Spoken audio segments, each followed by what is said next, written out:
Buenas noches, mis amados. Espero que estén bien, que se encuentren contentos. Hemos venido dispuestos, a una parte de lo que ya hicimos, de exaltar el nombre del Señor, y la otra a aprender de su palabra. Así es que vamos a abrir nuestras Biblias, por favor, en Apocalipsis, capítulo 2.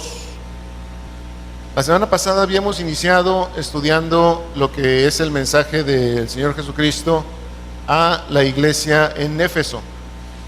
Yo espero que para estas alturas ya conozcamos o ya entendamos justamente lo que dice el versículo 1 del capítulo 2 de Apocalipsis, que dice de la siguiente manera: escribe al ángel de la iglesia en Éfeso. Esa es la instrucción que se le da a Juan. El que tiene las 7 estrellas en su diestra, el que anda en medio de los 7 candeleros de oro, dice esto.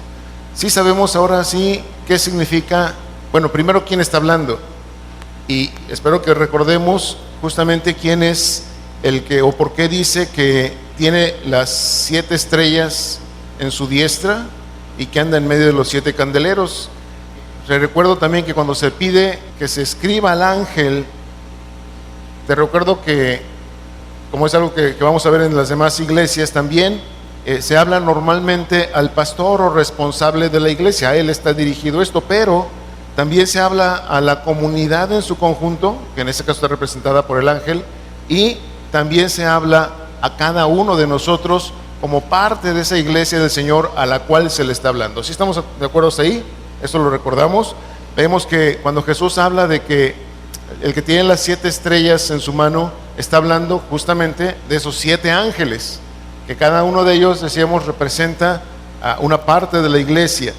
Y esto básicamente lo que significa es el hecho de que la dirección y el sustento de la iglesia, como ya lo vimos, está única y absolutamente en las manos del Señor Jesús, ¿sí?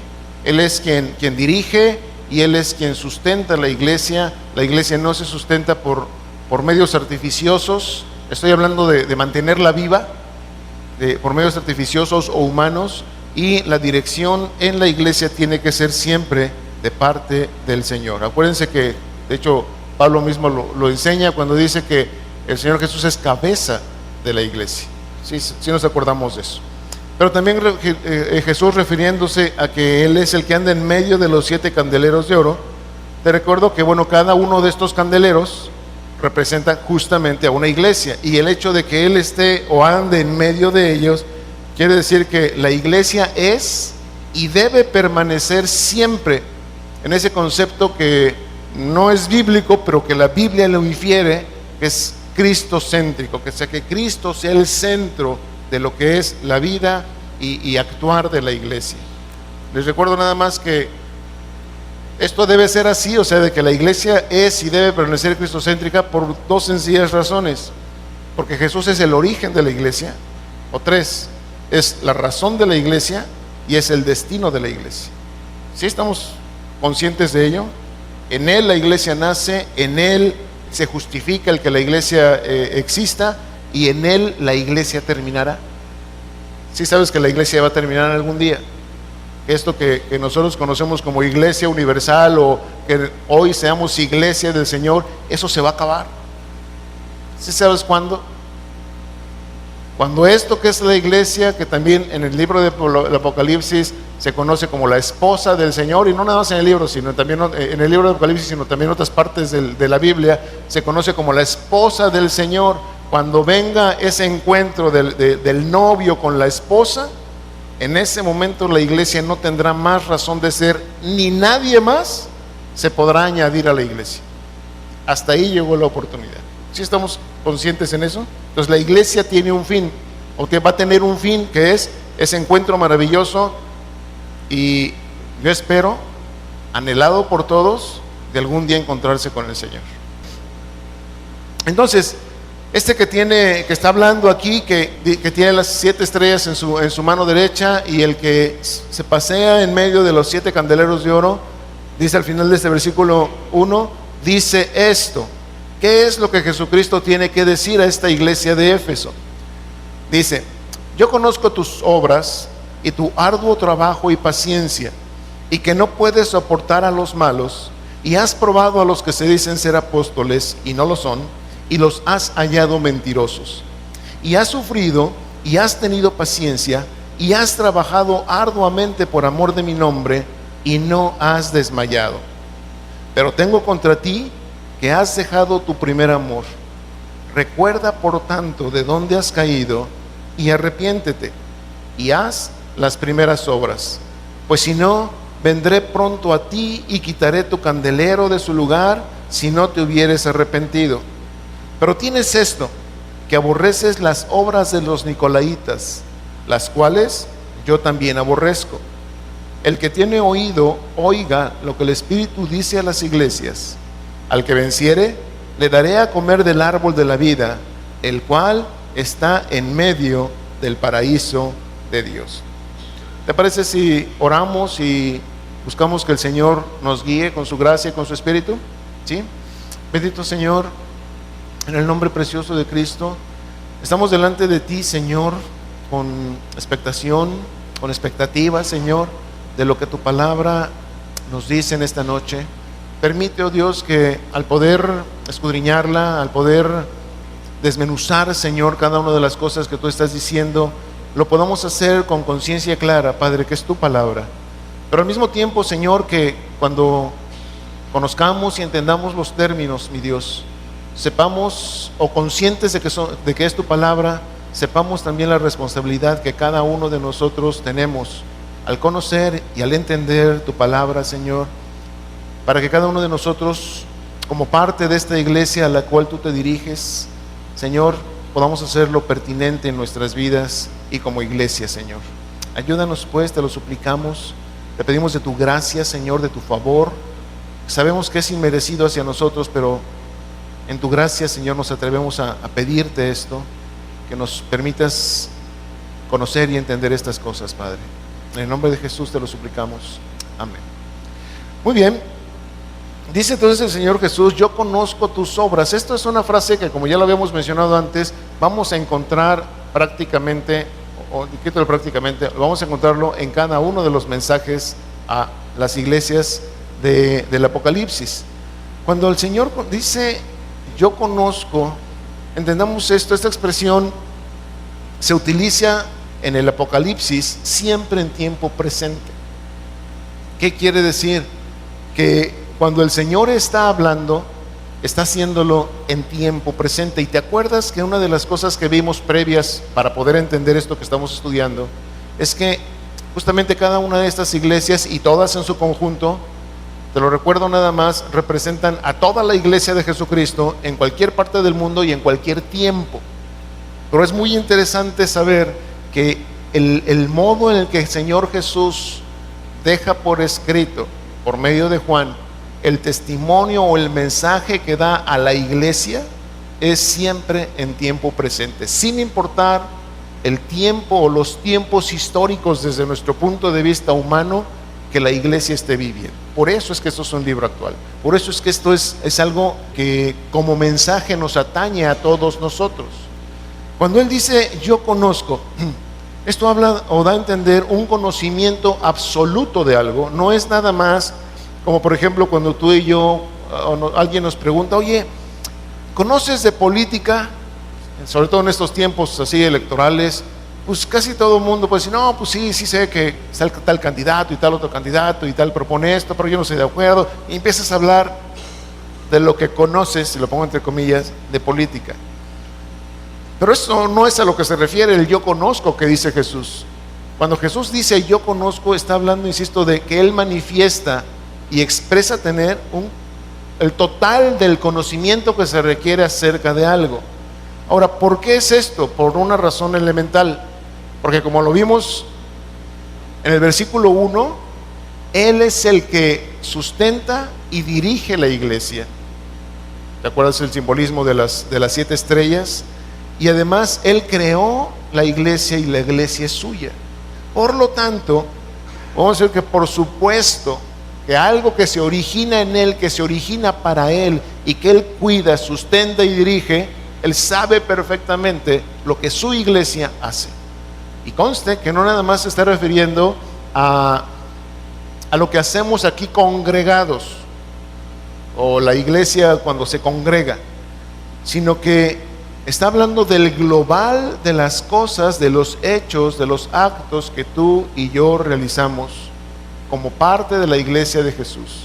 No necesariamente congregacionales, eso es que nos quede claro, sino, bueno, espero que entendamos este concepto. Si tú y yo somos cristianos, ¿dónde somos cristianos? ¿O cuándo somos cristianos? En todo lugar y siempre, ¿estamos? No nada más cuando estamos aquí, aunque algunos se portan nada más aquí, como cristianos cuando estamos aquí reunidos, pero el ser cristianos y ser parte, por ende, de la iglesia de Jesús, es en cada uno de los aspectos y de las facetas de nuestra vida, dentro o fuera de la congregación. ¿Sí estamos claros ahí?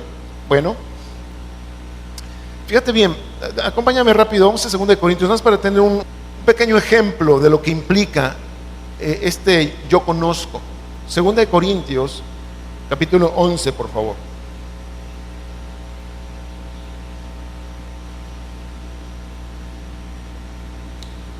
En su versículo 31, vemos, simplemente como contexto te lo pongo, Pablo está en los versículos previos al 31, está argumentando de su actuar o su vivir como apóstol de Jesucristo.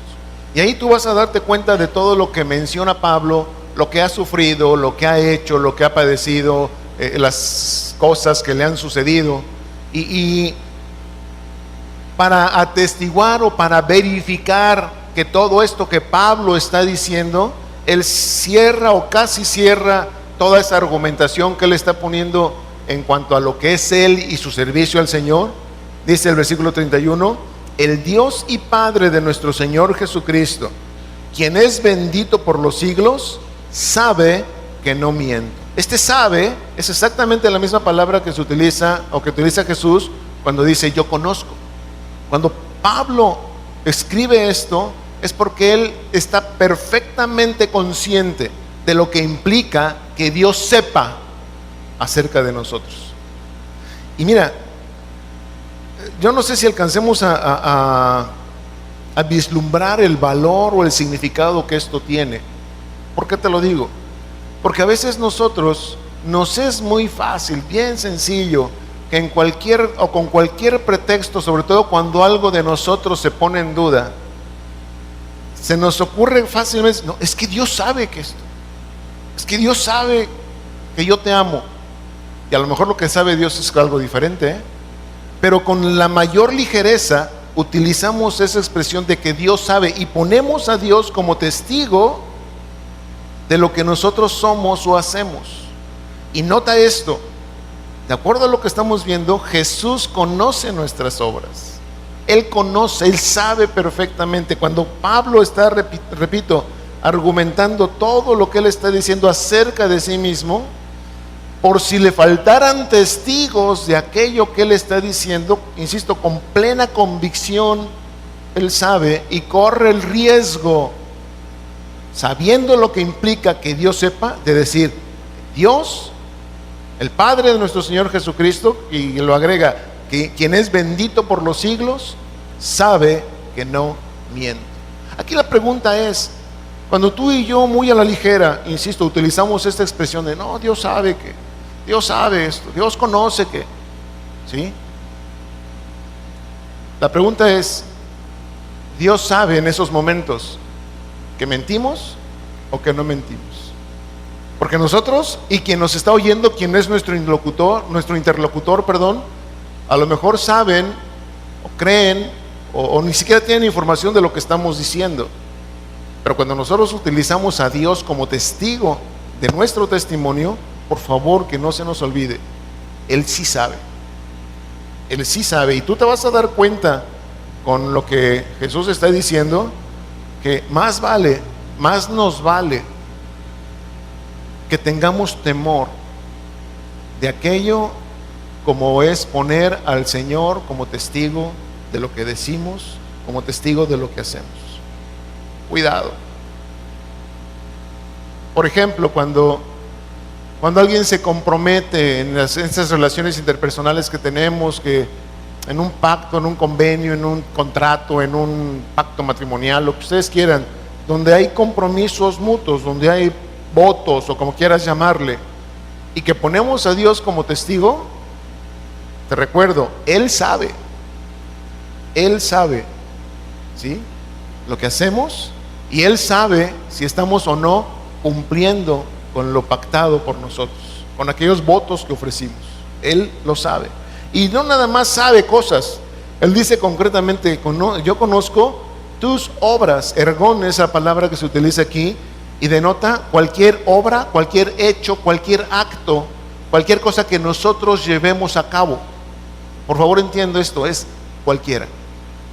Cuando Jesús está hablando de obras, repito, no nada más está hablando de las cuestiones intercongregacionales, está hablando de todos y cada uno de los hechos, actos que tú y yo hacemos en todo el concepto de nuestra vida, desde que venimos a Él para pertenecer a la iglesia que es suya. Estamos hablando de un conocimiento global de todo lo que nosotros somos y hacemos. Esta palabra obras, el decir yo conozco tus obras, esta palabra ergón, denota no nada más lo que sea, o sea, los actos o los hechos per se, o sea, por sí mismos, sino que siempre denota un sentido ético de las acciones humanas. O sea, yo conozco tus obras, esas obras siempre, o esa expresión está dicha en cuanto a lo que hacemos, si es bueno o es malo. Para el Señor no hay cosas neutras, espero que lo entendamos. Las obras que tú y yo hacemos cuando venimos a pertenecerle a Él como hijos adoptivos de Él, todas nuestras obras, todos los actos de nuestras vidas están canteados hacia cualquiera de los dos lados. O son buenas obras o son malas obras. Insisto, no hay sentidos neutros en nuestro caminar con Dios. Por eso es importante que tengamos en cuenta las cosas que hacemos. ¿Por qué? Déjame ponerte un ejemplo. Vamos a suponer que en una congregación, en esta, tuviésemos muchas actividades y nos vieran siempre ocupados y todo el mundo estaba feliz y participando en diferentes cosas, que la campaña por acá y la cena de esto y la reunión de aquello, y todos estuviésemos así. El hacer esas obras, pregunto, denota de nosotros, o denotaría de nosotros, o de cualquier congregación, que esas cosas son correctas delante de Dios. ¿Por qué? ¿Por qué distingo esto? Porque hay ocasiones en que podemos confundir nuestra fidelidad a Dios con un simple activismo. Y decir, es que yo voy y yo participo y yo hago y yo, ¿sí? Pero la pregunta es, ¿cómo es el resto de nuestra vida? ¿Cómo es el resto de las obras que tú y yo hacemos? No nada más, insisto, en lo que se refiere a una pertenencia de feligresía en una congregación, sino qué es lo que hacemos en cuanto, por ejemplo, nuestras actividades cotidianas. Ya no nada más en cuanto al servicio del Señor. Por ejemplo, dentro de las actividades cotidianas, tú y yo tenemos algo que se llama trabajo. Puede ser en cualquier ámbito, en cualquiera. Por ejemplo, un patrón que, bueno, tiene un negocio, una tiendita, una empresa, como tú quieras. Pero ese patrón que trabaja, o ese dueño de algo que trabaja, o que tiene su negocio, su empresa para vivir, la pregunta es, ¿cumple? Cuando está trabajando, ¿cumple o agrada? Nota esto, ¿a qué voy? El dueño de una empresa que vende, no sé, chicles, los vende para cumplir, por ejemplo, con sus clientes. Pues ahí está el chicle, ya págame. O lo debería hacer por agradar y satisfacer a su cliente. Pregunto. Lo mismo sucede, por ejemplo, podemos poner muchos ejemplos, pero con un empleado. Un empleado cumple o debe cumplir nada más, o debe agradar a su patrón. Digo, porque si nos vamos a Efesios, a esa misma, aquí en la carta que se escribió a esta misma iglesia tiempo antes por parte de Pablo, nos habla acerca del concepto tanto de los patrones, las cosas que tienen que hacer con sus subordinados, con sus empleados, y las cosas que el empleado subordinado tiene que hacer con su patrón. ¿Sí sabes eso? Ahí en Efesios capítulo 6, ¿sí? Y ahí, si tú notas y observas correctamente, no se trata nada más de hacer cosas, sino de satisfacer a alguien. El empleado debería trabajar para su patrón como satisfaciendo al Señor, y el patrón debería tratar a su empleado como satisfaciendo al Señor también. Entonces, aquí la cosa es, ¿cómo es que llevamos a cabo nuestras actividades, nuestros hechos que Dios ve o que Jesús ve y que conoce? Insisto, en nuestro ámbito de vida cotidiana. Somos quizá de los que cuando se nos encomienda algo lo hacemos a conciencia, o tenemos el complejo de nuera. ¿Sí sabes cuál es el complejo de nuera? Seguramente lo conoces, aquella que nada más barre donde ve la suegra. Y a lo mejor se puede ver muy bonito ahí donde ve la suegra, pero por abajo y por los rincones y por atrás, la verdad es que se encierra todo lo sucio, ¿no? Que a veces puede haber. Y a veces, ¿sabes por qué comentamos esto? Porque a veces así somos. A veces hacemos cosas y damos una apariencia. Puede ser en el trabajo también, o puede ser, por ejemplo, en la casa. ¿Cuántas veces cuando mamá hace la comida o papá hace la comida, lo hace, ay, bueno, ya está, ahí está el plato, ¿sí? O lo hace verdaderamente por satisfacer, pues mira, yo sé que a él le gusta así el huevito, la carnecita o lo que tú quieras, y por satisfacer. Es muy diferente, ¿sí? De verdad, simplemente, por ejemplo, en este caso, alimentar o nutrir, pero con todo lo que implica, no nada más desde el punto de vista químico o fisiológico, sino con ese amor, con ese cariño que se desean las cosas. Por ejemplo, cuando alguien, el papá o la mamá, pues, dan el gasto familiar, ahí está, lo hace por cumplir, y ay, yo que quería comprarme ¿qué se te antoja? Bueno, lo que sea, mi burro nuevo, pues, y ahora no me lo voy a poder comprar porque tengo que cumplir aquí con los chavos que ya no tienen zapatos. ¿Lo hacemos con esa actitud o con el gusto de saber que estamos satisfaciendo las necesidades de la casa? Cuando hacemos la obra del Señor, por ejemplo, venimos a la congregación porque realmente hay una conciencia clara de agradar al Señor por mi alabanza y edificarme en el Señor por medio de la enseñanza. O venimos nada más porque, bueno, pues voy porque si no me ponen falta, porque si no me van a llamar, o porque lo que quieras.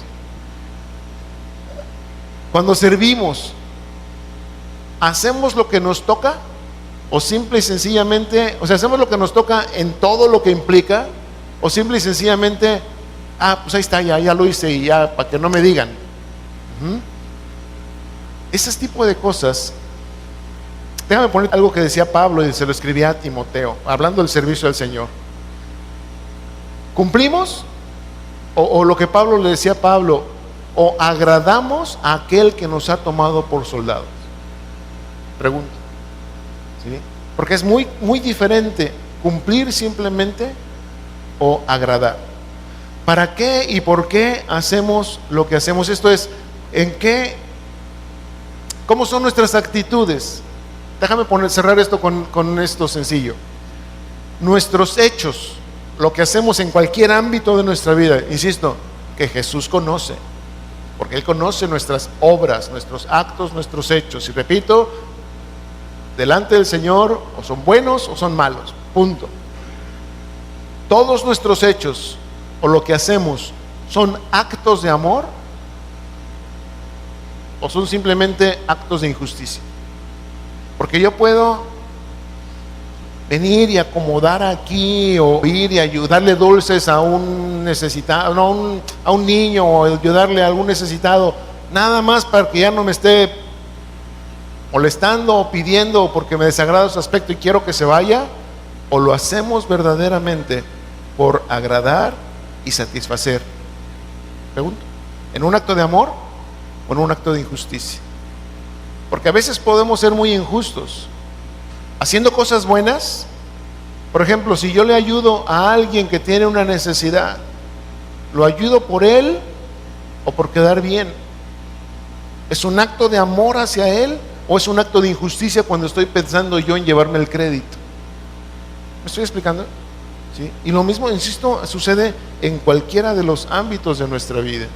Pero no se nos olvide, Jesús conoce nuestras obras. Ahora, a partir de aquí, de esto que Jesús le está marcando a esta iglesia, y que, como lo decíamos, se va a repetir en cada una de las iglesias. Es que no tenemos pretexto, es que esto se lo decía nada más a los de Éfeso porque pues, seguramente los conocía bien y por eso les advierte, yo conozco. No, esto lo vemos en cada mensaje, en cada iglesia, porque Jesús conoce su iglesia. Pero a partir de aquí, ya concretamente en este mensaje a Éfeso, Jesús reconoce, y esto para tu hojita, espero que la traigas por ahí. Tu hojita que vimos la semana pasada está dividida por ahí en algunos puntos, y uno de los puntos es: Jesús elogia a la iglesia. En este caso, Jesús reconoce 6 buenas características dignas de elogio que tiene la iglesia de Éfeso. 6. ¿Cuáles son estas? Su arduo trabajo y paciencia.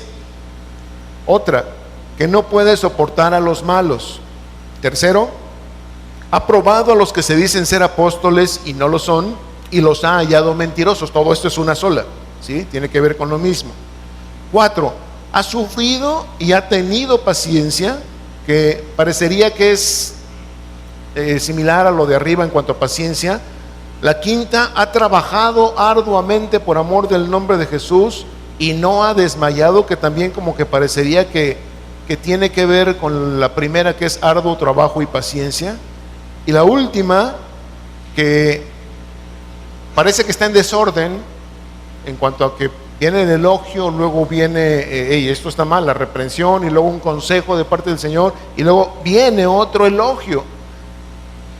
Dice por ahí que Él conoce, que aborrece las obras de los nicolaítas, esta iglesia, las cuales, denota Jesús, también Él aborrece, ¿sí? Entonces son 6 características buenas. Por favor, anótalas bien, que no se nos olviden. ¿Y por qué? Porque la intención de esto es que si estamos entendiendo que lo que Jesús está diciendo en estos mensajes es a nosotros como iglesia, bueno, no nada más paremos oreja en las cosas malas, paremos oreja también en las cosas buenas que Jesús está mencionando. No vaya a ser que algunas de esas nos estén faltando. ¿Me explico? Entonces, si queremos ser correctos delante del Señor, la idea es que a lo mejor hay cosas buenas que en este momento nosotros no tenemos, o cada uno en lo particular, o como congregación, ¿sí? Que a lo mejor no tenemos, pero vale la pena, siguiendo lo que el Señor menciona en este caso a la iglesia de Éfeso, a lo mejor son cosas que puedo ir adoptando para mi vida personal, para mi vida congregacional, y entonces ser mejor delante del Señor, o a los ojos del Señor, para que mis obras que Él conoce sean mejor calificadas. ¿Estamos ahí? Entonces son 6. La primera, tu arduo trabajo y paciencia. ¿Qué significa esto? Esta expresión arduo trabajo, kopos o cocos en el griego, significa un trabajo duro que resulta en cansancio y a veces hasta en desesperación. Esto es, ¿cuántas veces te han puesto, por ejemplo, en la casa? Hubo una reunión la noche anterior, llegaron los primos, las tías, el abuelito, trajeron a su perro, y vinieron los cuates de los primos y todo un montón de gente que había ahí. Al día siguiente, después de una reunión de estas, sobre todo cuando la reunión fue en sábado por la noche o en domingo por la noche, ¿cómo queda la cocina? ¿Sí, no? De repente se le ocurre a mamá: hijo, lava los trastes. ¿Cómo se nos hace el trabajo? Digo, por mencionar algo, ¿sí? O lava el patio y límpiale a los perros, o riega las plantas, o no sé, cosas que a veces nos parecen arduas, pesadas, trabajosas, difíciles. Bueno, eso es lo que significa cocos. Un trabajo que es duro y que va a resultar en un cansancio, y a veces hasta me va a desesperar cuando lo estoy haciendo. Nos dan a pintar aquí la congregación, me ponen 2 cubetas o 3 cubetas de pintura y me dan una brocha de este ancho. ¿Sería un trabajo fácil o arduo? bastante arduo, ¿no? Va a llegar un momento cuando estoy en la primera parte ya me desesperé, ya quiero botarlo. Bueno, eso es un arduo trabajo. Implica esta expresión esforzarse al estar haciendo, pero implica no nada más el esforzarse, sino que a medida que me voy esforzando y que voy cumpliendo con mi trabajo, mis fuerzas, las que estoy usando para hacer ese trabajo, van disminuyendo. O sea, me estoy gastando, estoy dando de mí en hacer ese trabajo. En otras palabras, esta palabra kakos implica un trabajo difícil, pero que implica dolor al estar haciendo, ¿sí? Necesariamente implica dolor. Y bueno, otra cosa que halaga Jesús aquí mismo dentro de este arduo trabajo es y tu paciencia. Y tienen que ver mucho aquí que las dos cosas vayan juntas. ¿Por qué? Porque aunque paciencia tiene conceptos muy amplios, o sea, lo iremos viendo, en este contexto, o unida a esta expresión de Jesús de un arduo trabajo que Él conoce y que está halagando de esta iglesia, en este contexto, esa palabra paciencia se usa con respecto a justamente ese trabajo que es difícil. ¿Cuánto tiempo dura? ¿Cuánto tiempo se tiene que soportar? ¿Cuánto tiempo se tiene que llevar a cabo esa encomienda o ese trabajo duro que me causa dolor, que me causa desesperación? Implica también esta palabra paciencia, o se usa con respecto a lo que, por ejemplo, estoy pintando aquí esto con la brochita que les digo que me dieron, y bueno, llega un momento en que ya mi brazo ya se cae solo porque ya está cansado, entonces utilizo el otro y también se cansa, de tal manera que después de un cierto tiempo ya me dicen, oye, levanta tus manos para alabar al Señor.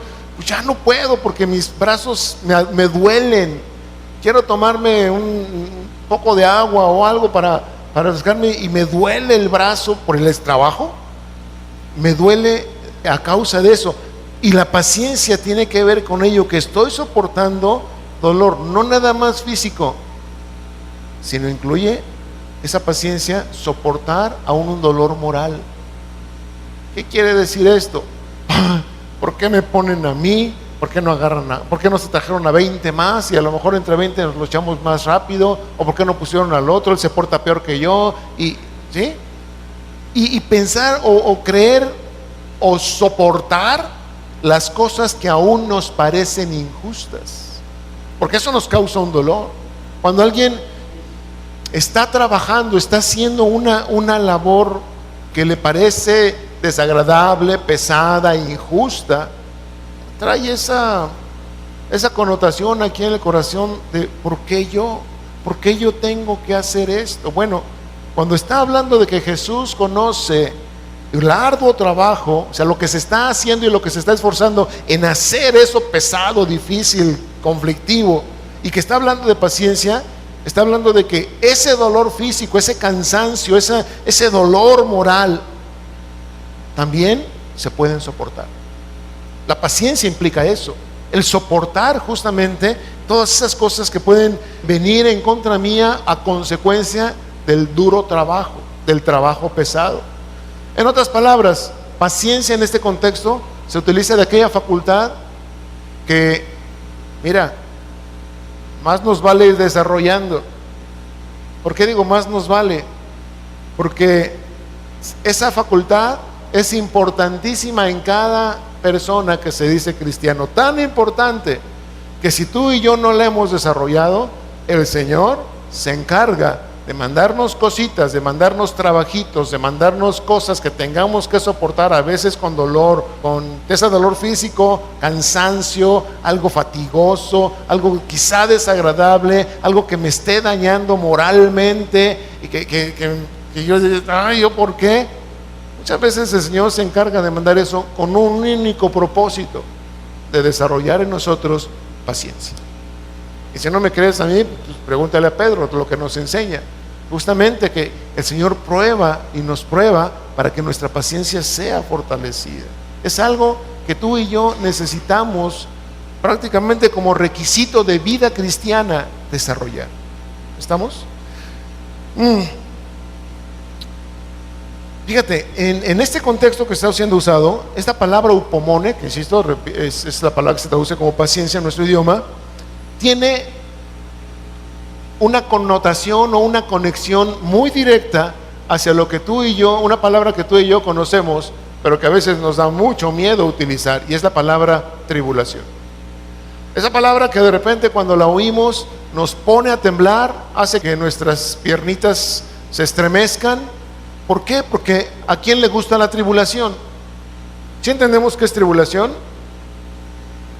¿Sí entendemos? Digo, por aquellos que no lo entienden, tribulación es una situación angustiosa que me va a causar un estado de zozobra, de desesperación, de desazón, ¿sí? Eso es justamente una aflicción que me va a hacer llorar, que me va a hacer sufrir tremendamente. Eso es tribulación. ¿A quién le gusta entonces? A nadie. Todo el mundo vemos un problemita de esos y queremos oír, ¿no? A veces hasta hay quienes, te reprendo tribulación, utilizan este tipo de cosas. Se nos olvida que muchas veces esas tribulaciones vienen de parte del Señor. Y justamente la tribulación produce en nosotros paciencia. Si me acompañas rápido, allá Romanos capítulo 5. Muy rápido.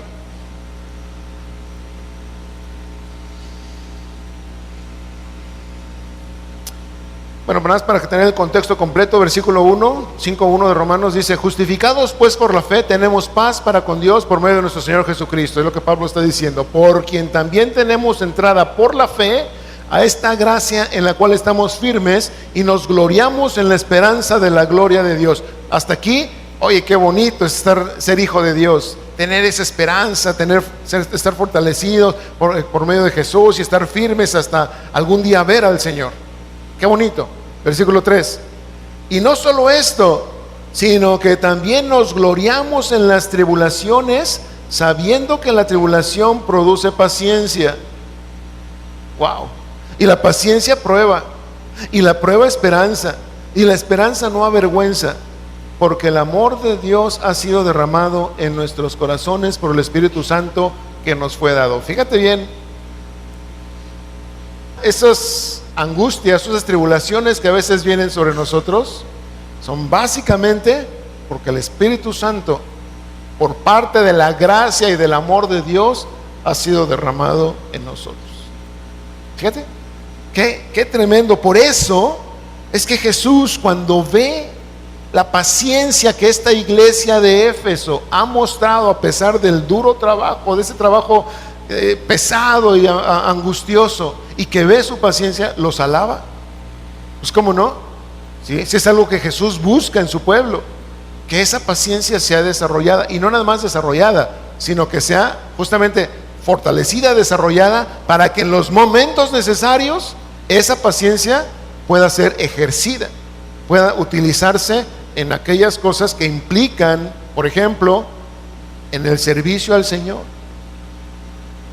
en eso que en el Nuevo Testamento se conoce como morir juntamente con Cristo, o estar con Cristo juntamente crucificados. El ya no vivir nosotros, sino vivir en Él, por ejemplo. Ahí es donde se requiere paciencia. ¿Por qué? Porque lo que implica el morir a nosotros mismos o morir nosotros, bueno, requiere de nosotros sacrificios, requiere de nosotros eliminar de nuestra vida cosas que a lo mejor nos han causado hasta entonces mucha satisfacción, mucha tranquilidad, mucha paz o mucho sosiego. Pero cuando realmente estamos dispuestos a entrar con el Señor por medio de las aflicciones, bueno, la paciencia se requiere. Es ahí justamente donde tú y yo necesitamos estar equipados, ahí en nuestra mochilita de camino cristiano, llevar una buena dosis de paciencia. Y te recuerdo esto: la paciencia no se adquiere en botica. No puedes llegar y decir, dame 5 pesos, bueno, como el camino va a ser muy largo, dame 10 pesos de paciencia. No se puede. Se tiene que adquirir por medio justamente de la aflicción. ¿Estamos? Segunda de Corintios, nada más para poner un poquito esto más en contexto. Fíjense bien cómo la paciencia, sobre todo, insisto, en la vida de servicio al Señor, nos es necesaria. ¿Y por qué hablo de servicio al Señor? Bueno, por lo que Jesús estará diciendo aquí más adelante. Acompáñame, 2 Corintios, capítulo 6, por favor.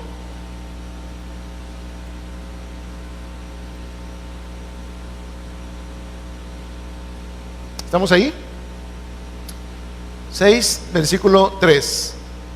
Dice Pablo: no damos a nadie ninguna ocasión de tropiezo, para que nuestro ministerio no sea vituperado. ¿Qué quiere decir? Bueno, Pablo sabe que es importante cuidar y cuidarse él en su caminar, para que el ministerio que le fue encomendado por parte del Señor no sea vituperado, no sea malentendido, no sea ofendido por alguien que a lo mejor no entiende las cosas. Versículo 4: antes bien, nos recomendamos en todo, fíjate, como ministros de Dios. ¿Cómo es esa recomendación? Nota esto: en mucha paciencia y en tribulaciones, en necesidades, en angustias, en azotes, en cárceles, en tumultos, en trabajos, en desvelos, en ayunos, en pureza, en ciencia, en longanimidad, en bondad, en el Espíritu Santo, en amor sincero, en palabra de verdad, en poder de Dios, con armas de justicia a diestra y a siniestra. Pregunto, hasta lo que llevamos de esta lista, que es bastante tremenda como para analizarla ahorita en 2 minutos, ¿qué de estas cosas nos son agradables? Los azotes, ¿a quién le gustan? Las angustias, los trabajos o los ayunos, los desvelos, el guardarse en pureza, el conocer o esforzarse por conocer ciencia. No estoy hablando de la ciencia de la física y de la química, no estoy hablando del conocimiento en sí. En fin, algo de lo más bonito que suena por aquí es el Espíritu Santo. Sabemos que se nos es dado gratis, así es que pues, qué padre, ahí sí el Espíritu Santo. En amor sincero. Pregunto, ¿a cuántos les gusta amar sinceramente? Porque eso implica, como Pablo mismo lo enseña en 1 Corintios 13, sufrimiento. Eso implica que te engañen y lo soportes, que te digan que tienes cara de esto y que lo soportes, y que muchas cosas, ¿sí? Entonces pregunto, ¿ese amor sincero necesitará paciencia para llevarse a cabo, sí o no? Sigue diciendo otra vez: en palabra de verdad, en poder de Dios, con armas de justicia a diestra y a siniestra. Estas armas de justicia obviamente son las cosas correctas que hacemos tú y yo delante de Dios, ¿sí? Por honra y por deshonra, por mala fama y por buena fama. Fíjate, aquí Pablo está poniendo o ponderando dos cosas. Me puede ir muy bien en cuanto a mi reputación, ¿sí? Tener honra, pero al mismo tiempo, por servir al Señor, mi reputación puede quedar por los suelos ante muchos.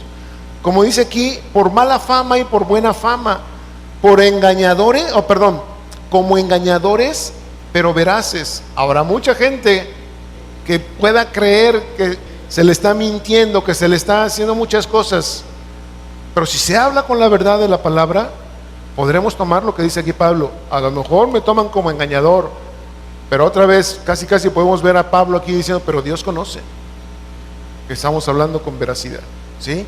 Como desconocidos, pero bien conocidos; como moribundos, mas he aquí que vivimos; como castigados, mas no muertos; como entristecidos, mas siempre gozosos; como pobres, mas enriqueciendo a muchos; como no teniendo nada, mas poseyéndolo todo. Esta lista, lo único que refleja es cuánto cuesta a cada uno de nosotros, o cuánto nos debería costar a cada uno de nosotros, no la salvación, la salvación la tenemos gratis, no el estar algún día en presencia del Señor, eso ya nos lo regalaron, sino servir a Dios, servir al Señor. La pregunta aquí, mis amados, es si Jesús está diciéndole a la iglesia de Éfeso: yo conozco tus obras y conozco tu arduo trabajo y tu paciencia. Hasta aquí, por lo pronto. ¿Qué trabajo? Pon aquí atención, olvídate de la lluvia. No sé si está lloviendo o son pajaritos que están caminando allá arriba. Olvídate de eso.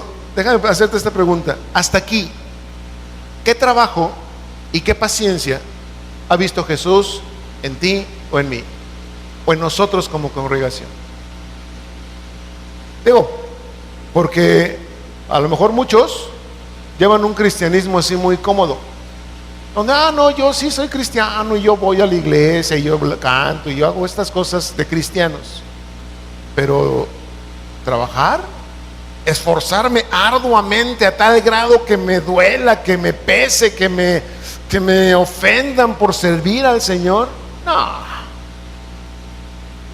Pregunto, ¿qué es lo que el Señor Jesús, con respecto a esto que está viendo en la iglesia de Éfeso, se puede agradar de nosotros, de cada uno de nosotros?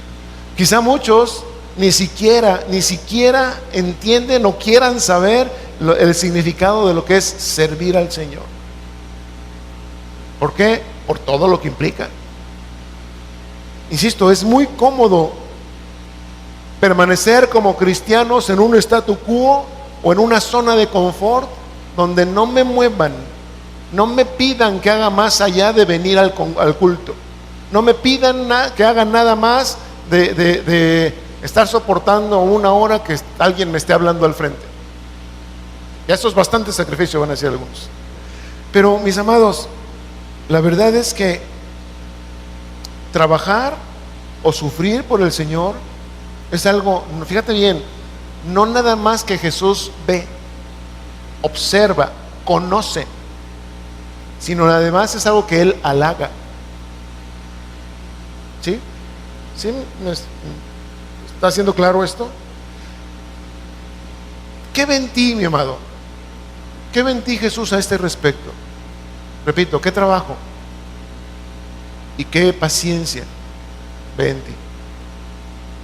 Porque a lo mejor, repito, vale la pena que nos confrontemos con lo que estoy diciendo. No nada más que nos confrontemos con lo malo, sino que aprendamos de lo que Jesús espera de nosotros como iglesia, y que, repito, Él halaga y se goza de ello. Pasamos a la siguiente, rápido. Dice además Jesús otra cosa que Él halaga de esta iglesia de Éfeso. Dice que no puedes soportar a los malos. Esta palabra soportar significa, en su idioma original, en el griego, llevar, sobrellevar, sufrir o tolerar o bueno, sustentar, pues, ¿sí? Como andar cargando algo, tolerando algo, sufrir algo. ¿Y qué es lo que Jesús observa como bueno que hace esta iglesia con respecto a soportar? Que no puede soportar ¿a quién? Es muy importante ahí definir esto. Esta iglesia no puede soportar, no puede sobrellevar y no puede tolerar ¿a quiénes? A los malos. Kakos en el griego, con dos Ks. Kakos significa malo en carácter. Es algo que per se, o sea, por sí mismo, es maligno, es algo que moralmente tiene connotaciones negativas. Y estamos hablando de alguien que en sus pensamientos, en sus sentimientos, en su actuación, hace cosas malas. Repito, yo puedo engañar a muchos dándole dulces a un niño para que se ponga feliz, pero en mi interior el cacos es simple y sencillamente porque quiero quedar bien con su mamá, pues para ver si, ¿sí? ¿Me explico?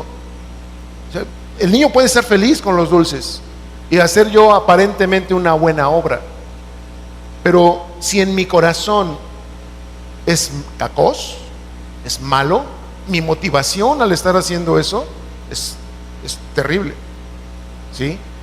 Y eso es justamente lo que Jesús está alabando de esta iglesia, que esta iglesia no puede tolerar o no puede soportar a esos malos, a esos cacos, repito, ya sea de pensamiento, de sentimiento o de actuación, son malos, y no nada más son malos per se, como decíamos, sino que causan, con su actuación, causan daño. a corto, mediano o largo plazo, de manera particular a alguien o de manera global a todo un grupo e incluso a la iglesia completa. Esta iglesia de Éfeso no puede soportarlos. En otras palabras, si parafraseamos esto de acuerdo al sentido de las palabras, no puedes soportar, y eso es algo que Jesús halaga, no puedes soportar o tolerar a aquellos que tienen pensamientos, sentimientos o hechos moralmente malos y que causan daño o perjuicio a otros. Eso es lo que Jesús está alabando. Que esta iglesia, cuando ve que alguien se comporta de esa manera, enseguida reacciona para acabar con esa actitud, para acabar con esa conducta, para anular justamente los efectos malos o dañinos que la conducta o la persona maligna pueda estar haciendo. Déjame decirte esto: cuando Jesús dice esto a la iglesia, nos recuerda algo que tú y yo jamás debemos olvidar. El cristianismo no es tolerante. ¿Me explico? Ay, qué drástico suena esto. Bueno, punto número 1: Dios lo estableció desde la antigüedad. Él es celoso. Él, en su naturaleza, es ser celoso. ¿Qué quiere decir esto? Bueno, ¿es una connotación mala de Dios? No, simple y sencillamente que Dios nos anhela a nosotros como pueblo suyo en exclusiva. Y como Él nos anhela como pueblo suyo en exclusiva, cualquier otra cosa que distraiga nuestra atención, nuestros intereses, nuestro corazón de nuestra atención a Él, causa problemas. ¿Por qué? Porque Él lo ha dado todo por nosotros, y lo que espera es que nosotros nos demos todos a Él. Es así de sencillo. Esto se llama fidelidad mutua. Dios ha sido fiel y se ha portado fiel a pesar de nuestras infidelidades. Sin embargo, llegará un momento en que, insisto, el Señor ve y observa, y Él sabe y nos pide que en nuestra vida como cristianos, como hijos suyos, no seamos tolerantes. ¿A qué me refiero con esto? Si sabes, espero que sí sepas, que hay un solo camino para llegar a Dios, por ejemplo, y ese camino se llama Jesucristo, y Él lo dijo, y hemos enseñado de esto en muchas ocasiones. Hay una sola puerta para entrar al redil del pueblo de Dios, y esa puerta se llama Jesucristo. Hay una puerta angosta, una puerta estrecha, un camino angosto que nos lleva directamente a la salvación, también ya lo vimos. Uno solo. Lo ancho y lo espacioso, eso conduce a la perdición. Por donde todo mundo va, eso conduce a la muerte eterna. Pero lo que Dios ha establecido para nosotros no admite, por favor grabémoslo bien, no admite desviaciones, no admite o no permite, que haya ningún tipo de contaminación en algo que se llama santidad. Y esa santidad, mis amados, es justamente la característica que aquellos que nos decimos cristianos necesitamos manifestar en nuestra vida cuando vamos conduciéndonos hacia Él. Y no estoy hablando de la santidad otra vez nada más aquí en la iglesia. Estoy hablando, de acuerdo al contexto que Jesús nos marca aquí, de todas nuestras obras, en cualquier ámbito de nuestra vida. El que tú y yo quitemos la atención de estas cosas, por naturaleza humana, por naturaleza propia, nos va o nos conlleva a ser tolerantes, a justamente soportar. Es que a lo mejor no estoy de acuerdo con aquel que, mira, anda en fornicación con la novia, aquel anda mintiendo, aquel anda haciendo tranzas, aquel anda con carácter así de que mírame y no me toques, y cosas por el estilo. Cuando como iglesia soportamos esas cosas, cuando como iglesia no ponemos atención y remedio a esas cosas, eso se llama soportar a los malos. Y Jesús halaga lo contrario, en este caso a una iglesia que no puede soportar a los malos.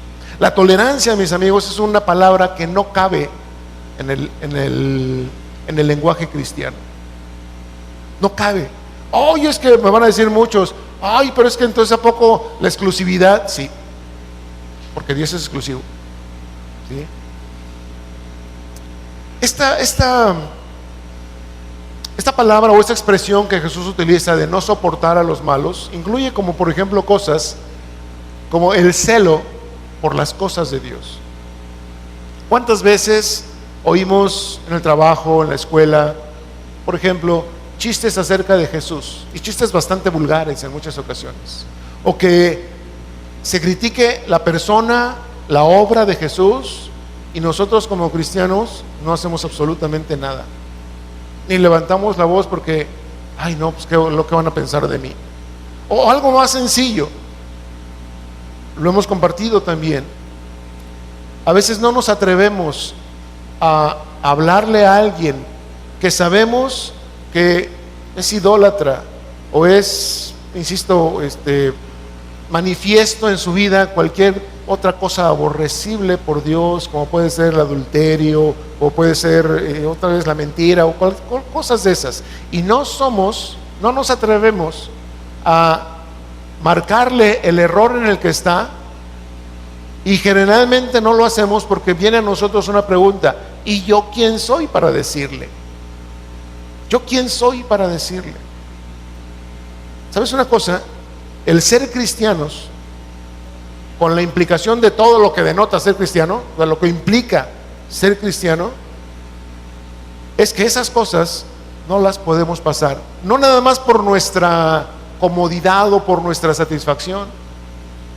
En alguna ocasión, compartiendo con los jóvenes, les decíamos: no puedes llamarte, no te atrevas a llamarte amigo de alguien que tú ves y sabes, de acuerdo con lo que dice la palabra de Dios, que está yendo hacia la perdición. No te atrevas a llamarte amigo de eso. Qué hipócrita eres si no te atreves a levantar tu voz y decirle: ¿sabes qué? El camino del Señor es para ti el camino más seguro, y te ofrece esto. El camino que tú vas te lleva a otras cosas negativas totalmente para tu vida. Pero ¿por qué a veces somos tolerantes? ¿Por qué a veces soportamos a esos malos? ¿No será acaso que hay como también Pablo le describe a la iglesia de Éfeso, que no solamente no reprenden las obras, sino que se complacen con aquellos que las practican? No reprenden las obras de iniquidad, sino que aún sienten ellos satisfacción y se unen o se alían a aquellos que las practican. ¿No será acaso que todavía dentro del corazón de muchos cristianos que pertenecen a la iglesia de Jesús hay todavía esa liga o ese no corte umbilical,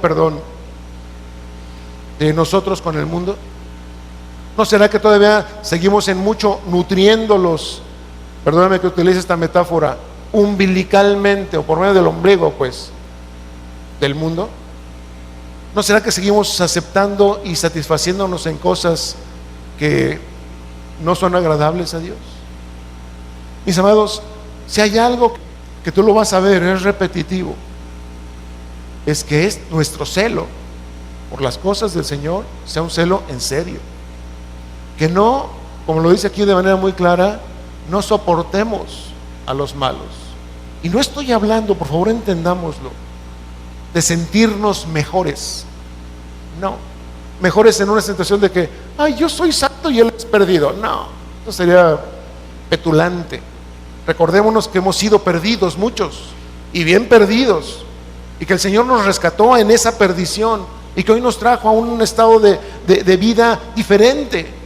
Lo que tenemos que hacer en primer lugar es ir también nosotros como alguien fue por nosotros y sacarnos de ahí, manifestándonos la verdad de Dios. Eso es lo que tendríamos que hacer hacia los de afuera, que no conocen y van ciegos hacia un destino que no les conviene, eterno además.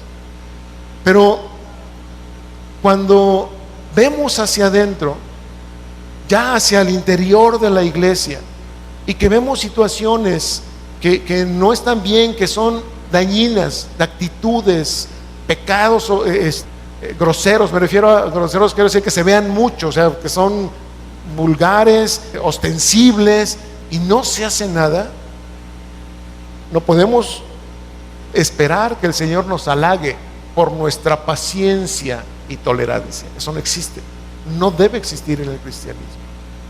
Cuando el Señor vemos cómo halaga a esta iglesia de Éfeso porque no soporta a los malos, es porque tiene un concepto muy claro de que aquel quien ve es santo y que espera de nosotros santidad.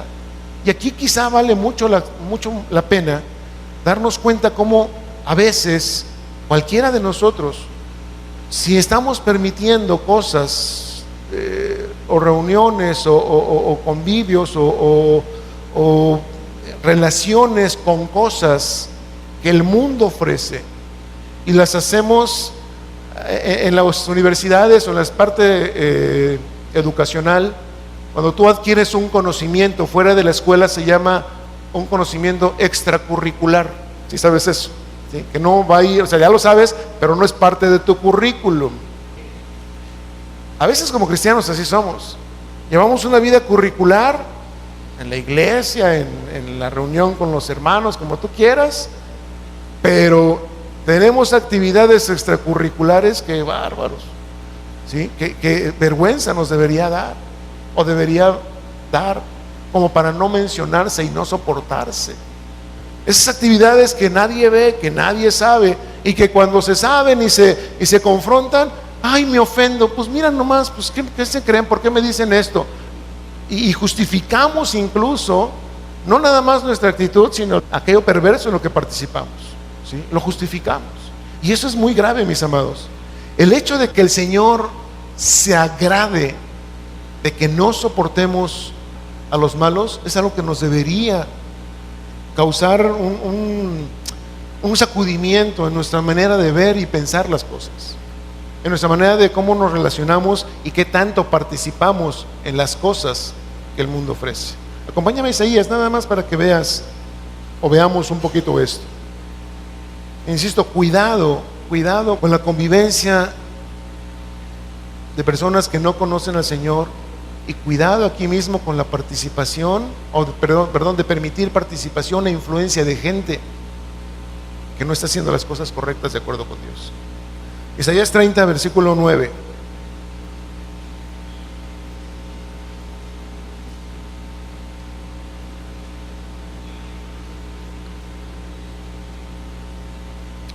Aquí en Apocalipsis decíamos, al iniciar este estudio decíamos que Jesús dice: yo conozco tus obras, ¿sí?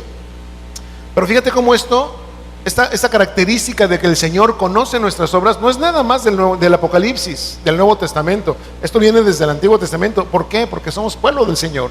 En Isaías 39 dice, es Dios hablando: porque este pueblo es rebelde, hijos mentirosos, hijos que no quisieron oír la ley de Jehová. Pregunto, ¿está conociendo Dios a su pueblo en ese entonces, sí o no? Por supuesto que conoce a su pueblo y sabe lo que hacen. Él ve sus obras, y por eso dice esto: porque este pueblo es rebelde, hijos mentirosos, hijos que no quisieron oír la ley de Jehová, que dicen a los videntes: no veáis.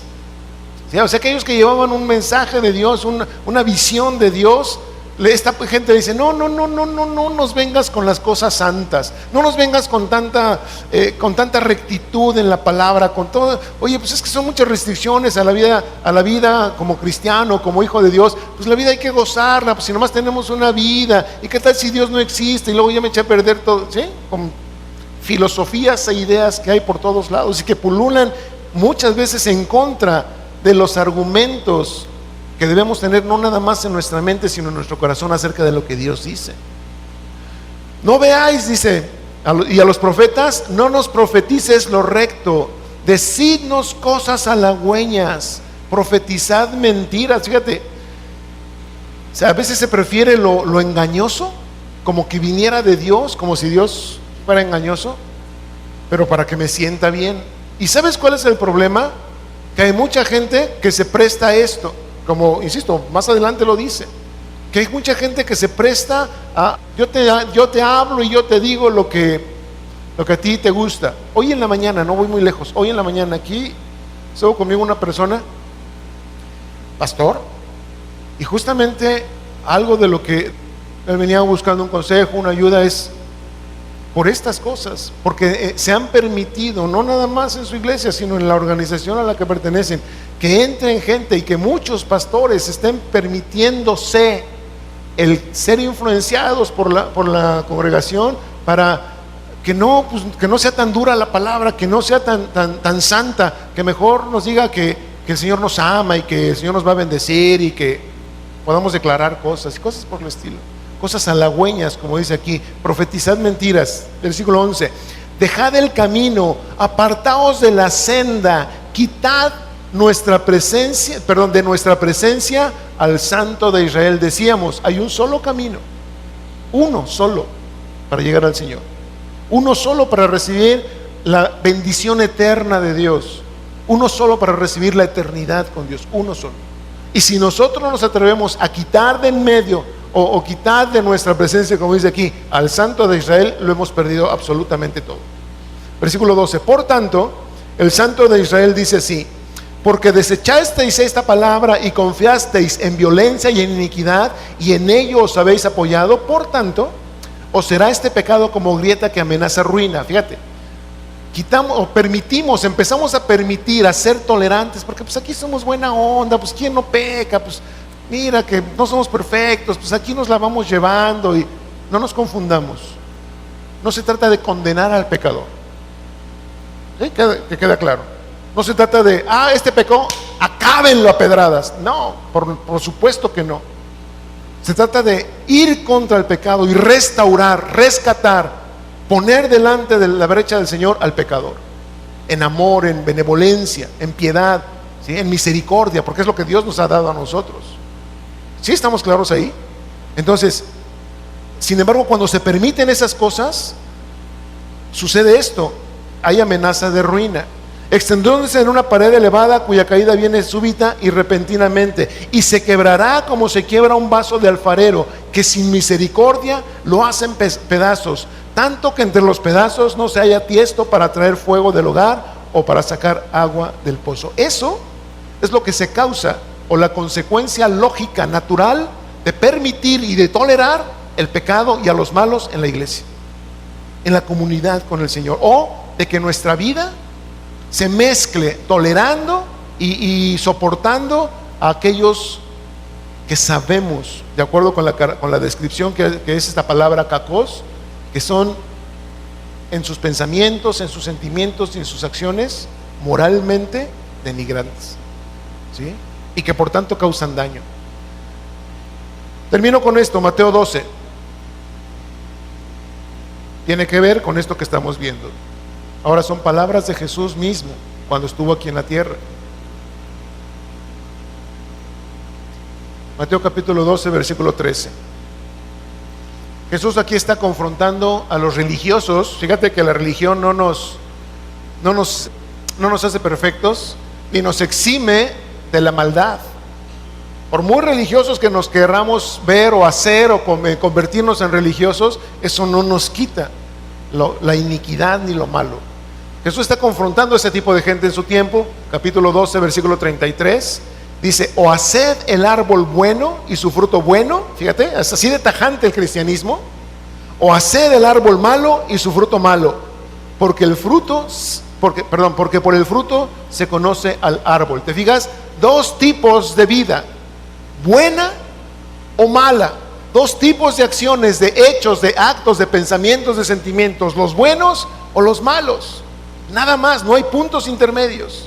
Y Jesús lo está poniendo bien claro delante de este tipo de gente. Versículo 34. Fíjate cómo les dice, generación de víboras. Pregunta: ¿Jesús soportó a los malos? No. ¿Los toleró? No. Se fue contra ellos. ¿Los estaba condenando? No, él quería que se arrepintieran y por eso los confronta con todo esto, ¿sí? Generación de víboras, les dice: ¿cómo podéis hablar lo bueno siendo malos? Porque de la abundancia del corazón habla la boca. Mis amados, es importante que tú y yo entendamos otra vez lo que Jesús halaga de su iglesia, lo que Jesús alaba y espera ver en su iglesia, en cualquier ámbito de la expresión de la iglesia en el mundo. Y repito también, en cualquier tiempo en que la iglesia viva. Lo que Jesús ve y lo que Jesús dice siempre, siempre es en tiempo presente. Es en tiempo presente. Y esto les fue de exhortación y de amonestación o de elogio a nuestros hermanos de hace 2000 años, de hace 1500, de hace 1000, de hace 500 años, y nos sirve a nosotros. Y si la iglesia tiene que esperar por el Señor otros 500, otros 1000 o los que sean de años, le seguirá siendo presente. ¿Sí? Yo te dije que terminaba con eso. ¿Qué crees? Te mentí. Acompáñame, Juan, y ya nos vamos. Primera de Juan.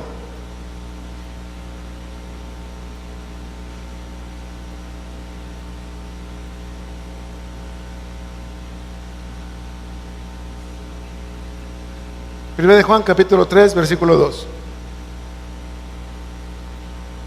Conste que está hablando Juan aquí a la iglesia que todavía, él sabe que esta iglesia todavía no llega a ese punto de madurez como iglesia, que todavía no alcanza lo que se espera. Por eso lo dice en el versículo 2, capítulo 3, versículo 2 de Primera de Juan: amados, ahora, fíjate bien, somos hijos de Dios. Eso ya es un hecho. En ese momento presente, y sigue siendo para nosotros, somos hijos de Dios. Y aún no se ha manifestado lo que hemos de ser. ¿Qué cosa? La plenitud de la iglesia en esa expresión de unión con Cristo. Todavía no se da. En ese momento, como decíamos al principio, la iglesia se acabará cuando se encuentre con su Salvador. Pero sabemos que cuando Él se manifieste, nota esto, seremos semejantes a Él, porque le veremos tal como Él es. ¿Estamos? Pregunta: ¿cuántos esperan? De veras es, si tú no lo esperas, no levantes la mano. Pero ¿cuántos esperan de veras de corazón encontrarse con el Señor algún día? Bueno, espero que esa sea tu esperanza. ¿Por qué? Porque fíjate lo que dice el versículo 3: y todo aquel que tiene esta esperanza en Él se purifica a sí mismo, así como Él es puro. A lo mejor sí, yo tengo la esperanza de algún día verlo, pero si este requisito, mi amado, esto que está poniendo aquí Juan de manera muy clara, si no nos purificamos a nosotros mismos por una sola razón, porque Él es puro y hemos de ser como Él, ¿me explico? Entonces, si seguimos participando, colaborando, satisfaciéndonos de lo malo, o tolerando lo malo y gozándonos, a lo mejor yo no, creo que si alguna vez lo platicamos, a lo mejor yo no hago pecado, o yo no cometo fornicación o adulterio, pero me detengo ahí en la tele cuando están viendo cosas que hablan de eso, o que muestran, eso. A lo mejor yo no lo hago, pero me satisfago cuando veo eso. Cuidado, eso es soportar lo malo, tolerar lo malo, ¿sí? Y el Señor dice: yo te alabo porque no puedes soportar a los malos. La pregunta es: ¿qué hacemos? ¿Qué ve el Señor en nosotros? ¿Qué ve? Pero repito, Él conoce nuestras obras. Amén.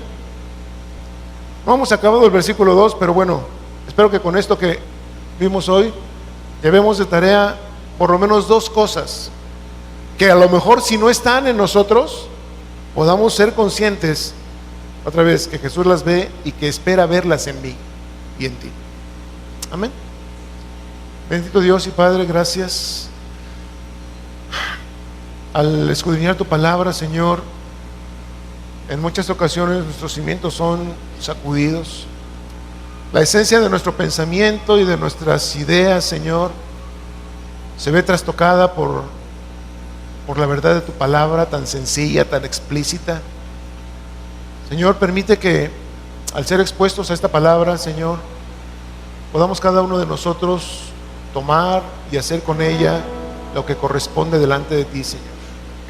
No nos permitas ser frívolos o ser indiferentes a lo que tu palabra nos dice, Señor.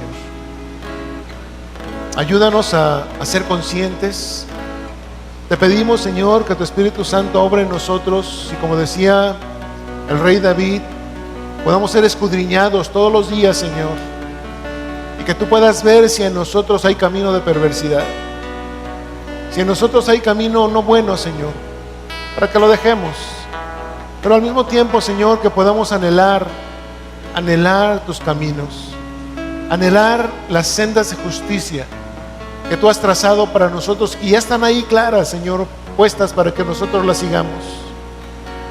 Ayúdanos a entender estas cosas para que hagamos en nuestra vida lo que corresponde, Señor, a hijos tuyos. En el nombre de Jesús, gracias, Padre. Amén. Amén.